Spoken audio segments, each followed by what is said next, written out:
At malabo pa sa malabo, bumalik sa nakaraan. Dito basta-basta at inisip ng mabuti. Pinasok ko ang brown na may panindigan sa sarili. Dalawang paso sa daliri ang magsisilbing kasapi. At kung usapang paangasang kaya-kayang sabayan. Bisang nagmamayabang, kaya-kayang palagan.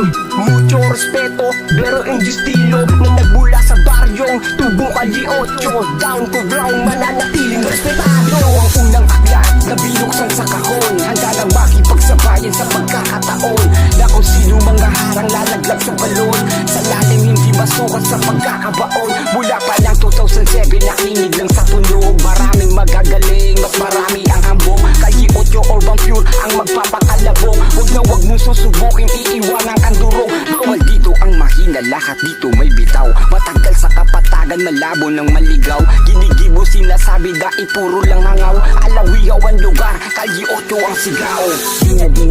Di kailangang maniobra. Sa tulingan ka po gamit pera, hindi sigunda. Quinta o tercera, ultra o primera.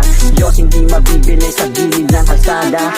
Dekada na ang tinagal nung umpisa. Calle 8 ang galawan, ibahin mo sa iba. Di kami tulad nila at hindi kami sila. Puhunan namin ang pagsulat ng hanggat bangat. Lago diskarte may galaw, may format merong bitaw. Kumakanta ni sintonado sa awiting di hilaw. 8 ang pinagmulan, tuloy-tuloy sa lakaran. Sigurado sa daan kahit may harang na hala. Nagmula to sa lugar ng merong tirap bitaw. Calle 8 hud ngayon ang aming isisigaw. Binabandera at tinataas kung saan kami nanggaling. Sa aming pagbabalik ay may maganda ng hangaran. Paggumawa ng mga tula na sa inyo'y paparinig. Makikilala rin kami at kayo'y mabibili. Mga nakatago sa limle, may kikinang din balang araw. Ako si Bad P, isa sa brown ng alawiyaw. Tagal nang nanahimik, ngayon bumabalik sa lugar ng Calle 8. Kayo ay humalik, ako'y sabik sa aming pagdidikit-dikit. Urban Pure noon pa man, talaga ay malupit. Sa larangan ng rap, pakikisamay masarap. Vera iyo, estilo, di lang magbabago. Sulitin walang talo, kalmadong meron talo. Calle 8 represent